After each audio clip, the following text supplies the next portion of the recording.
शाम के 4 बज चुके हैं। आप देखेंगे क्राइम न्यूज से पहले एक बड़ी खबर आ रही है, पुणे से बड़ी खबर है, उस पर सीधे आपको लिए चलते हैं जहां पर सीरम इंस्टीट्यूट के ऑफिस में आग लगने की खबर है।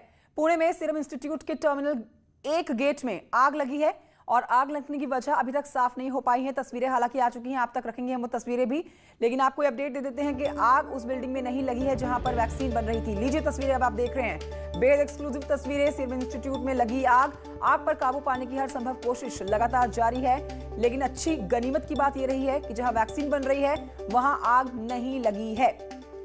आग वैक्सीन को लेकर, इस आग का वैक्सीन को लेकर कोई खतरा नहीं है। पुणे की तस्वीरें, सीरम इंस्टीट्यूट की तस्वीरें, ये बड़ी खबर आपको बता रहे हैं, बहुत बड़ी खबर तस्वीरों के साथ आपके सामने रख रहे हैं। बेहद एक्सक्लूसिव तस्वीरें दी थी। पूरी बिल्डिंग में आग लगी हुई है और पूरी बिल्डिंग इस समय आग के धुएं में छुपी हुई है। ये वही बिल्डिंग है, सीरम इंस्टीट्यूट की ये बिल्डिंग है, लेकिन अच्छी बात यह है, गनीमत की बात यह है कि जिस बिल्डिंग में कोरोना की वैक्सीन बन रही है वो बिल्डिंग आग की चपेट में नहीं आई है। हालांकि बड़ी बात यह है और सवाल बड़ा यही है कि आखिर ये आग लगी कैसे, क्या वजह रही, ये सब जांच का विषय है, क्योंकि अभी इसके ऊपर कोई जवाब सामने खुलकर नहीं आया है। लेकिन आप तस्वीरें देख रहे हैं पुणे के सीरम इंस्टीट्यूट की, जहां से ऑफिस में आग लगने की तस्वीरें आपके सामने हम पहुंचा रहे हैं। ऑफिस में आग लगी है, सीरम इंस्टीट्यूट की ऑफिस में आग लगी है।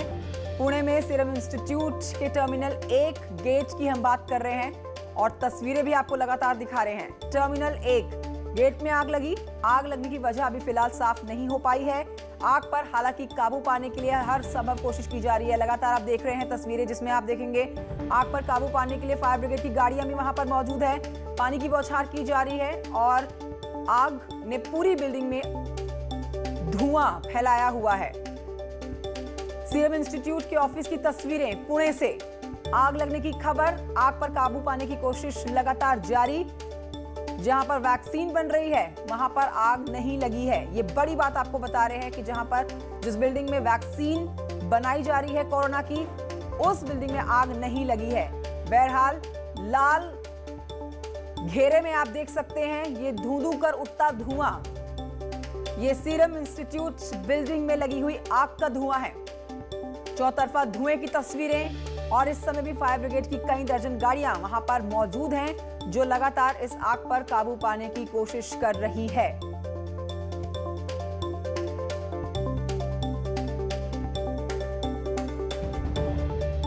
तो इस वक्त की बड़ी खबर, आज की ये बड़ी खबर है दूसरे चरण की। अब आपको बताएं कि वैक्सीनेशन शुरू होने वाली है, जिसमें खुद प्रधानमंत्री नरेंद्र मोदी को भी वैक्सीन लगेगी और कहा गया है कि 50 से ऊपर जितने भी सांसद नेता हैं उन सबको वैक्सीनेशन लगाई जाएगी।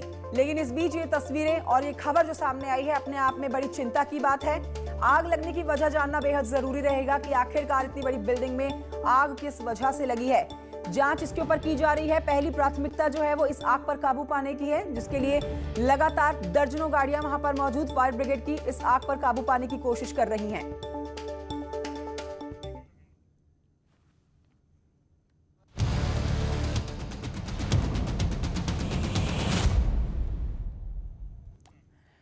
और आइए अब आगे लिए चलते हैं आपको क्राइम न्यूज की तरफ। हम बात करेंगे बुद्धो के बंगले पर चले हुए बुलडोजर की। पश्चिम यूपी का माफिया डॉन बदन सिंह बुद्धो, जिसके खिलाफ प्रशासन ने शिकंजा पूरी तरह से कस दिया है। मेरठ के ट्रांसपोर्ट नगर इलाके के पंजाबी पुरा में बुद्धो की आलीशान कोठी है।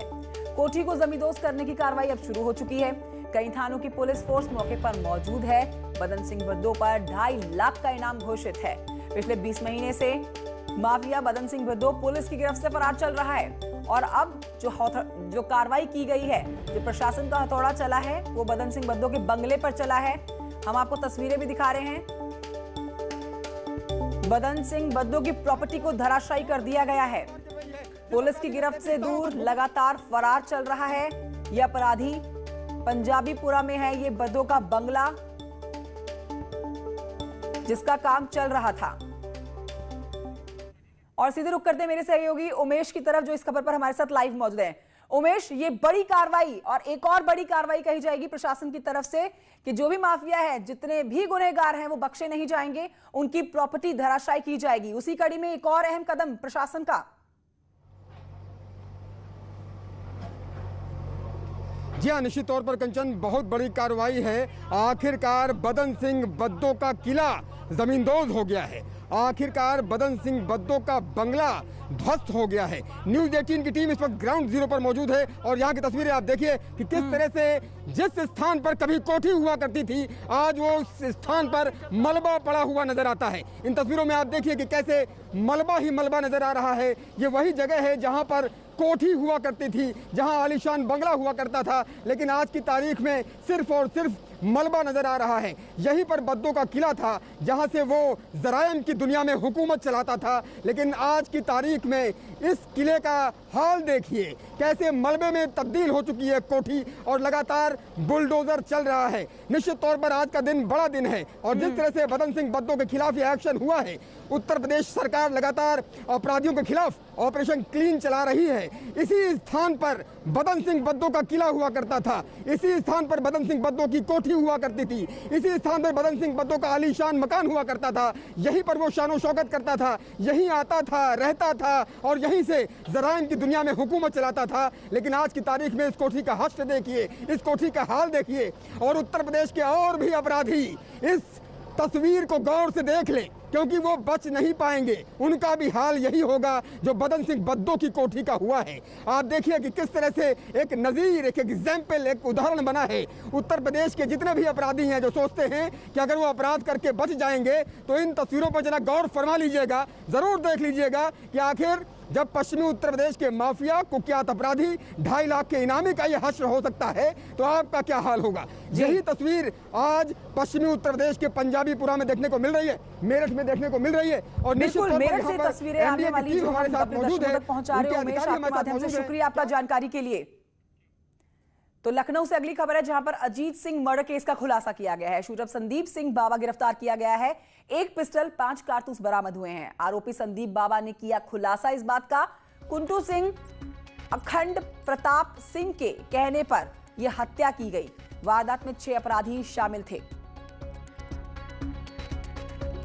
तो ये भी एक बड़ी खबर, बड़ी अपडेट के साथ हम अब तक पहुंचा रहे हैं, जिसमें लखनऊ का अजीत सिंह मर्डर केस, ये बड़ा खुलासा इसमें हुआ है। शूटर संदीप सिंह बाबा जो है वो गिरफ्तार हुआ है और उसने कई खुलासे किए हैं। ये संदीप सिंह द्वारा ये बताया गया कि मेरे साथ सीधे तौर पर केवल अखंड सिंह से ही बात होती थी, तो शेष और कुछ नहीं बता पाया। लेकिन जितने तमामी विवेचना और साक्ष्य से ये पता चला है कि कुंटू सिंह और अखंड सिंह के षड्यंत्र के अनुसार ही यह हत्याकांड कारित किया गया है और स्पष्ट रूप से ये लोग 1 साल से ये घटना कारित करने के फिराक में थे। सीधे रुक करते हैं ऋषभ मणि त्रिपाठी की तरफ। लखनऊ से मेरे सहयोगी इस समय फोनलाइन पर मौजूद है। ऋषभ मणि, संदीप सिंह ने क्या खुलासे करे हैं? देखिए, संदीप सिंह ने इस पूरी घटना और साजिश का खुलासा कर दिया है। बात साफ हो गई है। आजमगढ़ जेल में बंद ध्रुव सिंह उर्फ कुंटू सिंह और उसका साथी अखंड प्रताप सिंह, इन दोनों ने साजिश रची थी। ये लगातार संदीप सिंह के संपर्क में थे और काफी समय से अजीत की हत्या करने की प्लानिंग बना रहे थे। गिरधारी उर्फ डॉक्टर ने पश्चिम से शूटर अरेंज किए थे, जिसमें राजेश तोमर और मुस्तफा उर्फ वीरू शामिल हैं। ये सब इकट्ठे हुए थे 6 जनवरी को और 6 शूटर शामिल थे जिन्होंने इस वारदात को अंजाम दिया था। इस शूट आउट में मुस्तफा उर्फ वीरू जो हरियाणा का रहने वाला है वो फरार हो चुका है। राजेश तोमर इसमें घायल है। गिरधारी को नई दिल्ली पुलिस गिरफ्तार कर चुकी है और संदीप सिंह गिरफ्तार हो चुका है। 2 शूटर्स इसमें अंकुर अभी फरार है और रवि यादव फरार है। तो कुल मिला के पूर्वांचल में अपना वर्चस्व बढ़ाने के लिए और एक मामले में गवाही से रोकने के लिए अजीत सिंह की हत्या करवाई गई थी। संदीप सिंह ने इस बात का खुलासा। ठीक है ऋषभ मणि, यानी कि 2 लोगों की गिरफ्तार भी होना अभी बाकी है। अब उन तक पुलिस की पहुंच कब तक होती है ये देखना बहुत जरूरी हो जाएगा। बहुत शुक्रिया आपका ऋषभ मणि जानकारी के लिए। अगली खबर जो है वो नोएडा से है, जहां पर अवैध कच्ची जहरीली शराब बरामद की गई है। बंद मकान में बनाई जा रही थी ये शराब और सिग्मा सेक्टर में बनाई जा रही थी ये शराब। हम आपको बता दें कि इस बीच 4 लोगों को हिरासत में भी लिया गया है। पीटा-2 थाना क्षेत्र के सिग्मा सेक्टर का यह मामला है। रिहायशी मकान पे दबिश दी गई है, जिसमें एक देसी शराब की फैक्ट्री पकड़ी गई है। 720 क्वार्टर और अवैध देसी शराब बनाने के सामग्री, एक कार भी बरामद हुई है। इसमें 8 मुख्य अभियुक्त हैं जिसमें 2 स्थानीय और शेष मैनपुरी और बुलंदशहर के रहने वाले हैं। सीधे रुक करते हैं हमारी सहयोगी प्रीति की तरफ, हमारे साथ लाइव मौजूद है इस खबर पर। प्रीति, कौन है ये लोग जिन्हें हिरासत में लिया गया है जो कच्ची जहरीली शराब बना रहे थे?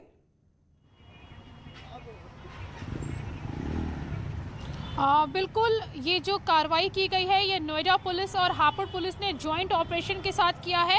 एक बंद मकान में ये जो अवैध फैक्ट्री थी ये चलाई जा रही थी, जिसमें 720 क्वार्टर मिस इंडिया ब्रांड की जो देसी शराब है उसको बरामद किया गया है। 8 अभियुक्तों के नाम थे, जिसमें से 4 लोगों को गिरफ्तार किया गया है और 4 लोग अभी फरार चल रहे हैं। इसमें से 2 वो लोग हैं जिन्होंने इनको ब्रोकर कह सकते हैं, जिन्होंने इनको घर दिलाया था किराए पर, और किराए पे घर दिलाने के बाद में ये इस मकान में, ये जो रिहायशी इलाके में ये मकान है जिसमें जहरीली शराब बनाने का जो काम है वो चल रहा था, और साथ ही कई उपकरण भी बरामद किए गए हैं जिसमें जहरीली शराब बनाने के उपकरण थे।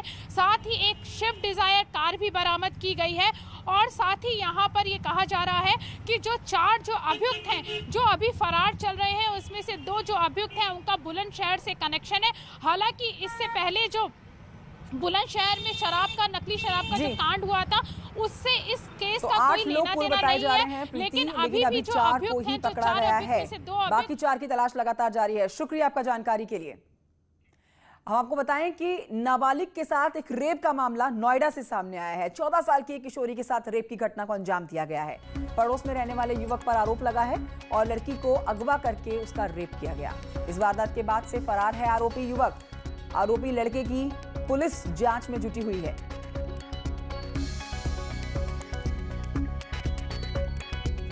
सीधे रुक करते हैं अमित मेरे सहयोगी की तरफ, नोएडा से हमारे साथ मौजूद हैं। अमित, ये पूरा मामला क्या है, पुलिस इस मामले में क्या कह रही है?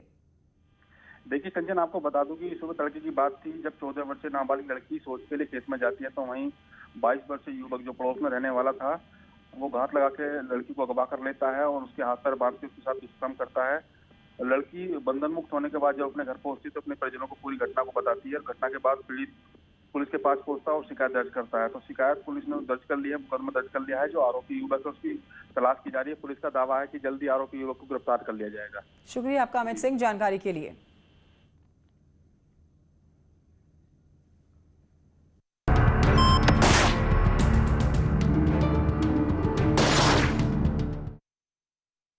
अपराधियों पर शिकंजे की कहानी बताते हैं। देवरिया पुलिस ने 3.5 साल से फरार चल रहे 25,000 के इनामी बदमाश मोहम्मद नासिर को गिरफ्तार करके जेल में डाला है।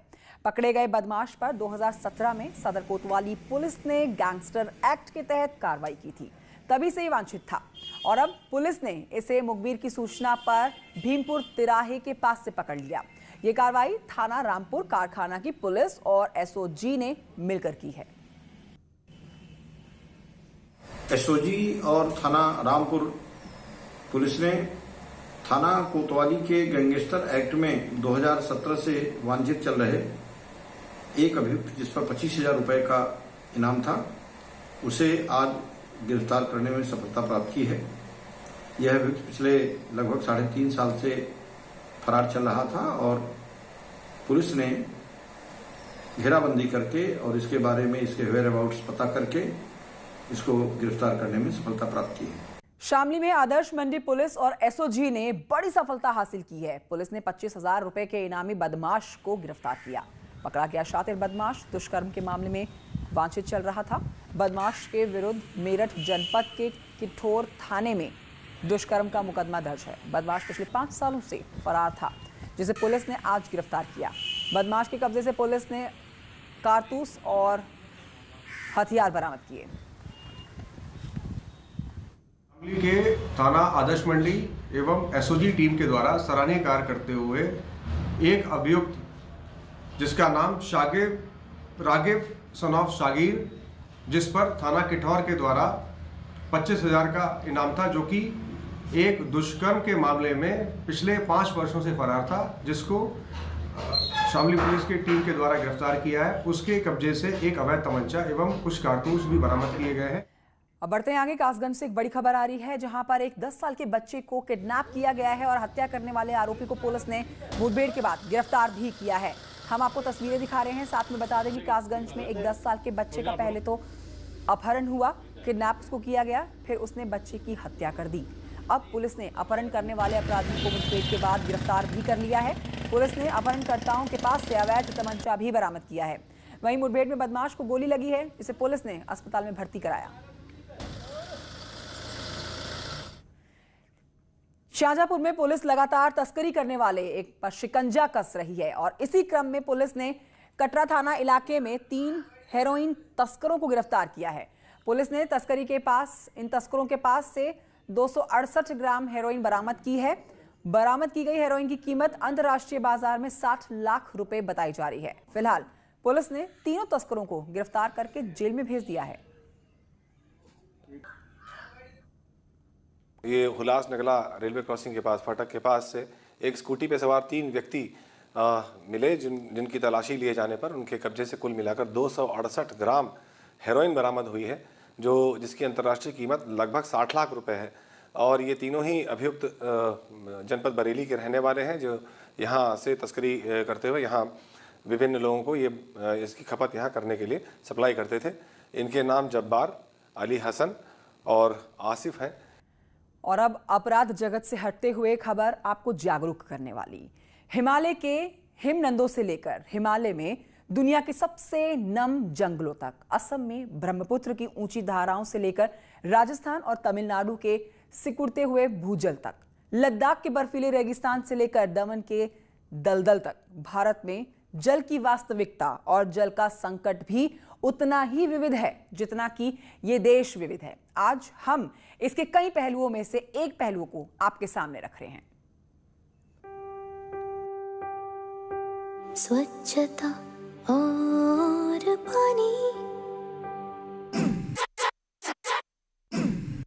सोचो तो क्यों है आज सहमा सहमा पानी, ये चुपचाप पानी क्यों?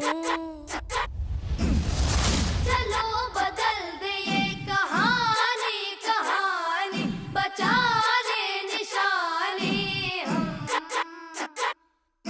पूछेगी धरती तब कहाँ थे तुम, नदी रो रही थी तब कहाँ थे तुम। स्वच्छता और पानी हमको बचानी है ये जिंदगानी। ब्रेक के बाद स्वागत है आपका। क्राइम न्यूज सहारनपुर थाना गंगोह पुलिस ने मोहित हत्याकांड का खुलासा करते हुए इस घटना को अंजाम देने वाले तीनों बदमाशों को पुलिस ने गिरफ्तार कर लिया है। तीनों बदमाशों की तस्वीरें आपके सामने। हत्या में इस्तेमाल डंडा, मृतक की साइकिल, जूता, Aadhaar card, DL, PAN card, ATM भी पुलिस ने बरामद किया है। कई सामान पुलिस के हाथ लगे हैं। सहारनपुर एसपी देहात अतुल शर्मा ने बताया कि आरोपी ने जुर्म कबूल कर लिया है। ज्ञात शव जो है वो वहीं पर बाग में, गंगोह के थाना के पास में ही बाग में पड़ा हुआ था। उसी पर जो है तत्काल उसको पोस्टमार्टम के लिए भिजवाया गया और उसकी परिजनों को सूचना दी गई और मुकदमा लिखवाया गया। अभियोग पंजीकृत करके उस पर हम लोग तफ्तीश में लगे और तफ्तीश से जो है हमने 19 तारीख को इसमें घटना का अनावरण किया। अनावरण में इसमें 3 लोग जो हैं वहीं गंगोह क्षेत्र के रहने वाले हैं, बॉबी, मनीष और सचिन। इन तीनों को जो है पकड़ा गया। सबसे पहले बॉबी ने इस घटना को कबूल किया। अगली खबर इटावा से है, जहां पर उसराहार इलाके में मसूद गांव में एक युवक को बदमाशों ने गोली मार दी। बताया जा रहा है कि आरोपी खेत में पहले से घात लगाए हुए बैठे थे। गंभीर रूप से घायल युवक को अस्पताल में भर्ती कराया गया। हालत नाजुक है फिलहाल और खतरे से बाहर भी बताई जा रही है। पुलिस के मुताबिक बयान के आधार पर कई लोगों को हिरासत में ले लिया गया है। घटना के पीछे पुरानी रंजिश की बात सामने आ रही है। किन्ने गोली मारी तेरे? फौजी अबलाग राजू। अब आगे बढ़ते हुए आपको बताते हैं कि वो क्या है जो हम सभी को भारतीय होने पर गर्व महसूस कराता है, साथ ही हमें बाकी दुनिया से भी बिल्कुल अलग करता है। दरअसल वो है हमारी आत्मनिर्भर होने की क्षमता और हमारे अंदर आत्मसम्मान की भावना का होना। नेटवर्क 18 की पहल और आईटीसी के द्वारा प्रस्तुत स्वाभिमान भारत एक ऐसा ही इनिशिएटिव है जो आपको देश भर से ऐसे भारतीयों की कहानियां दिखाता है जो सरकार की मदद के बिना ही अपनी समस्याओं का समाधान निकाल लेते हैं। नवाचार और उपलब्धियों की ऐसी कहानियां जो बताती हैं कि हम एक राष्ट्र के रूप में कितने मजबूत हैं। ये कहानी जो हम आपके लिए लेकर आए हैं ये भी कुछ ऐसी है। ये कहानी एक फिनटेक स्टार्टअप की है। देखिए।